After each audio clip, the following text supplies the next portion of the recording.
Good morning, students. We are going to start chapter number 2 of Business Studies, class 12th. Before starting this chapter, let us recall a few accounting principles which we have learned in class 11th. These are business entity concept, going concern concept, money measurement concept, and so on. According to going concern concept, the business is to be continued for a very long period and there is no intention to close it down. But to measure the result of its financial activities, the life of the business is divided into small unit and that is the 1 year according to accounting period concept. So accounting is one of the aspect of business enterprise. There are lots of activity which are to be managed in an organization and for that activities a manager has to be the knowledge of the principles of management. So let us start with the topic that what are the principles of management. Before going towards that, principles term defines some sort of guidelines, norms or fundamentals which help a person to behave in a particular situations. So let us move towards the topic and that is the meaning of the principles of management. So let us go with that. Principles of management means these are the general prepared for decision making and these helps a manager to take an action in a particular situation. कि अगर कोई situation arise हो जाती है, कोई उसके सामने जो है कोई एक अल्टरनेटिव्स अवेलेबल होते हैं, उन अल्टरनेटिव्स में से कुछ एक पर्टिकुलर जो इफेक्टिव अल्टरनेटिव है उसको चूज करने के लिए जो प्रिंसिपल्स ऑफ मैनेजमेंट है ये बेस प्रोवाइड करते हैं, ये गाइडलाइंस प्रोवाइड करते हैं और उसके एक्शंस को एक डायरेक्शन प्रोवाइड करते हैं. So the principles of management, these are helpful to a manager in taking any decision which is helpful in achieving the objective. For example, कि एक production manager जो कि middle level management के ऊपर काम कर रहा है, in that case कि अगर suppose करो उसको कोई suddenly order आ जाता है कि आज 1000 यूनिट जो है वो प्रोड्यूस करके भेजने हैं, ठीक है. तो अर्लियर वो जो है अपने रूटीन सेटअप में जो है 500 यूनिट प्रोड्यूस कर रहा था, तो इमीडिएटली उसको एक्शन लेना पड़ेगा, इमीडिएटली उसको जो डिसीजन लेना पड़ेगा कि उसके पास बहुत सारे जो कैजुअल वर्कर हैं उसकी लिस्ट होगी, या तो वो उनको अपॉइंट कर सकता है या फिर अपने जो प्रेजेंट वर्कर हैं उनके वर्किंग आवर को इंक्रीज कर सकता है. तो अब ये जो प्रिंसिपल्स ऑफ मैनेजमेंट है ये उसे गाइड करेंगे कि उसने अपनी अथॉरिटी को किस तरीके से यूटिलाइज करके अपनी प्रोडक्शन के उस ऑर्डर को कंप्लीट करना है. So these are helpful to a manager और to a person who is involved in the management to take an action in a better manner. Now the next topic is कि कुछ हमारे contrast है management principal के साथ कुछ terms जो है वो रिलेटेड है. Let us see what are those terms. सबसे पहले आता है principles of science. In first chapter हमने नेचर ऑफ मैनेजमेंट में पढ़ा है कि management is compare to science, but management के प्रिंसिपल और साइंस के principle there is a lot of difference. Principle of pure science are rigid and absolute, but principles of management these are flexible and these are moldable because these principles deal with the human behavior. हमने first chapter में भी पढ़ा है that management is the process of getting the things done through and with the help of others. कि एक manager को जो है अपनी टीम के द्वारा काम करवाना होता है, तो अपनी टीम से काम लेने के लिए उसे जो है अपने एम्प्लॉयज का बिहेवियर स्टडी करना पड़ेगा और हर ह्यूमन बीइंग की नेचर के अकॉर्डिंगली उसको जो है वो अपने एक्शन और उनकी डायरेक्शन उसको उनको जो डायरेक्शन है वो प्रोवाइड करनी पड़ेगी. सो he cannot be static in using those principles. उसको जो है फ्लेक्सिबिलिटी के साथ उसको जो है वो क्रिएटिविटी के साथ उसको यूज करके वो अपने मैनेजमेंट के प्रिंसिपल्स को अप्लाई करेगा.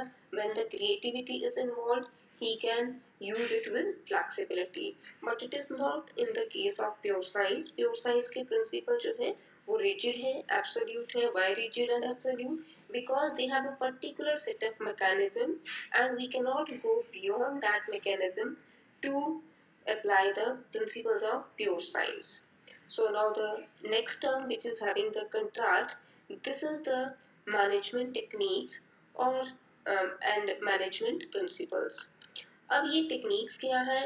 These are the procedures, methods, ways, steps which are to be followed while performing a particular task. किसी भी काम को परफॉर्म करने के लिए हम कुछ जो है वो स्टेप्स फॉलो करते हैं, कोई पर्टिकुलर मेथड फॉलो करते हैं, that is known to be a technique. But principle उसी टेक्निक को अप्लाई करने के लिए हमें क्या करते हैं? दे प्रोवाइड द गाइडलाइन कि अगर हमने ये टेक्निक फॉलो करनी है, for example there is a technique differential piecewise system.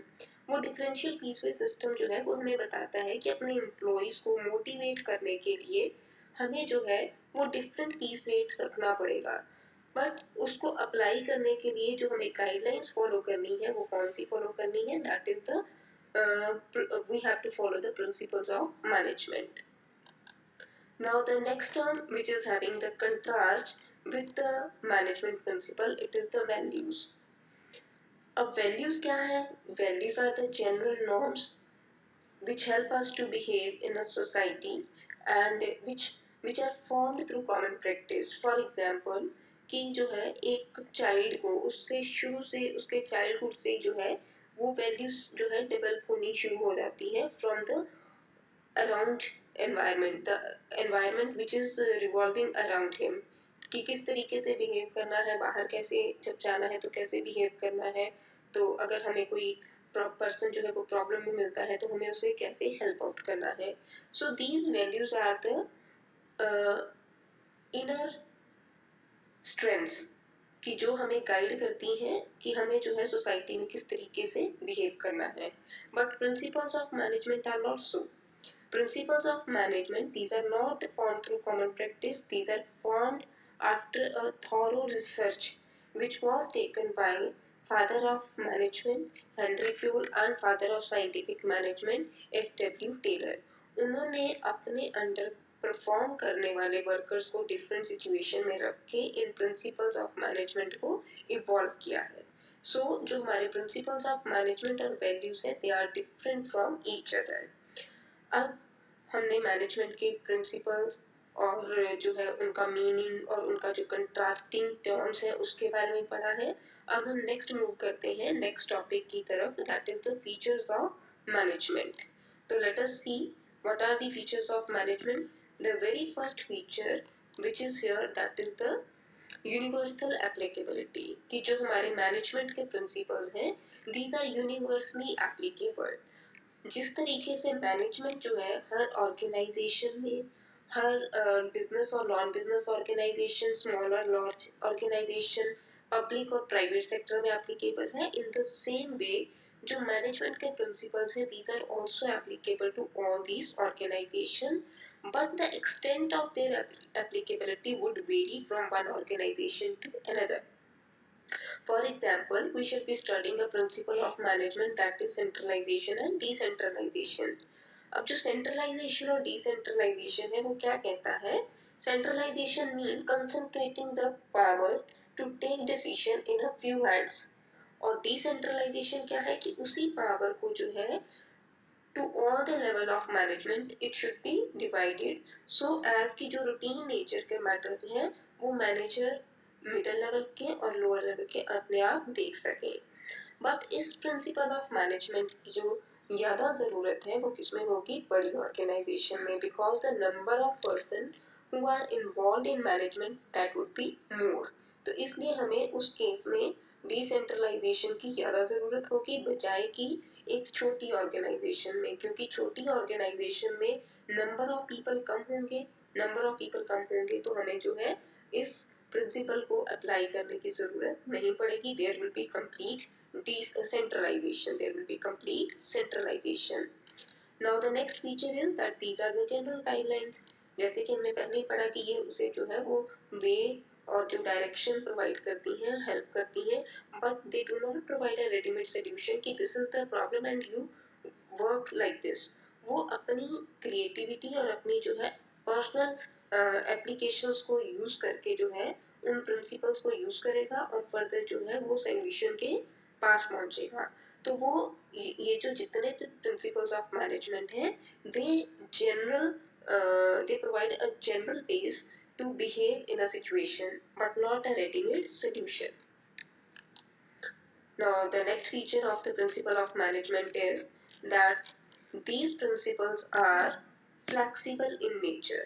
कि ये जो principles हैं ये flexible हैं because these are not rigid as in case of the pure science.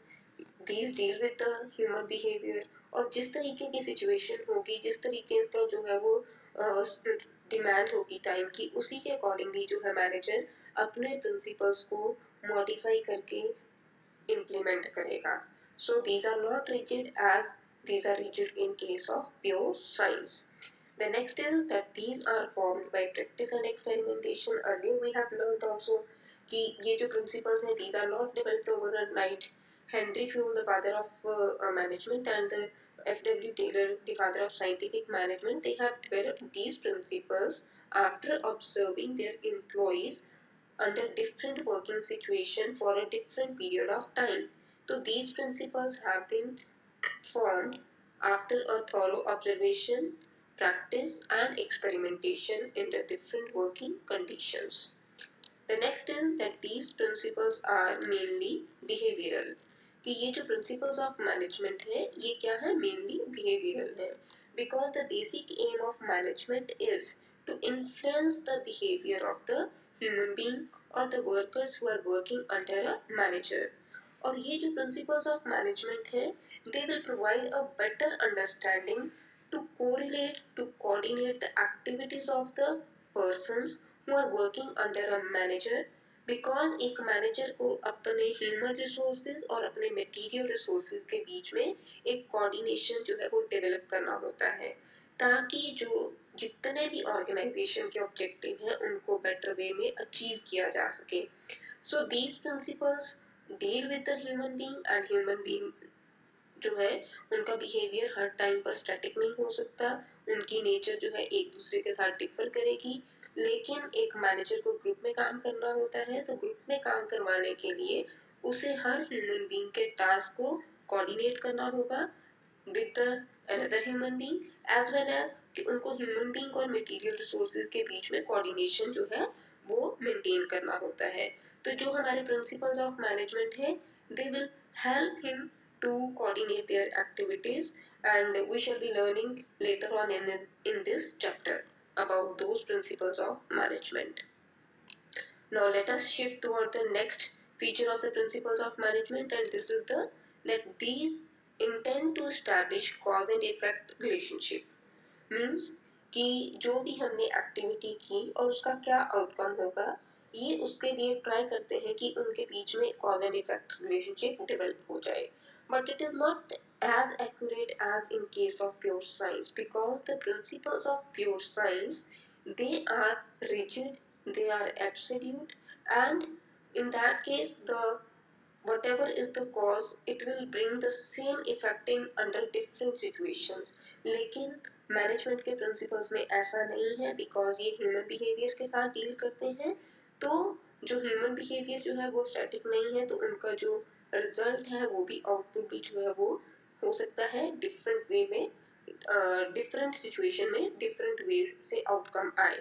For example कि जैसे हमने पहले एक एग्जांपल ली थी कि प्रोडक्शन मैनेजर ने अपना डिसीजन लेना है कि प्रोडक्शन कैसे बढ़ाई जाए तो वो जो है वो डिसीजन ले सकता है या तो ज़्यादा नंबर ऑफ वर्कर अपॉइंट कर ले या फिर अपने वर्किंग आवर्स को इंक्रीज कर दे और उतने ही नंबर ऑफ वर्कर के साथ प्रोडक्शन को कैरी ऑन करे. बट जरूरी नहीं है कि सपोज करो उसने पहले भी ये जो है अपना मेथड अप्लाई किया था तो उसको आउटकम अच्छी मिल गई थी but it is not always static कि जो उसको पहले आउटकम मिली थी वही सेम मेथड अप्लाई करके उसको दोबारा वही आउटकम मिल जाएगी बिकॉज उस टाइम पर हो सकता है जब उसको पहले ऑर्डर मिला था तो जो वर्कर की एफिशिएंसी है बहुत हाई हो.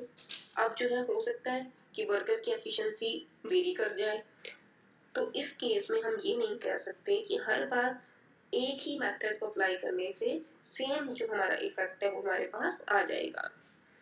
Now the last feature of the principles of management that these are contingent in nature. What is the term contingent means?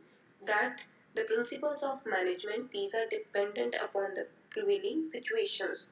कि जो अगर किसी टाइम पर कुछ सिचुएशन वैसी अराइज हो जाती है तो जो प्रिंसिपल्स ऑफ मैनेजमेंट को हमें उसी टाइम पर क्या करना पड़ेगा, मोल्ड करना पड़ेगा और उसको जो है उस पर्टिकुलर टाइम के हिसाब से, प्रिवेलिंग सिचुएशन के हिसाब से उसको मॉडिफाई करना पड़ेगा।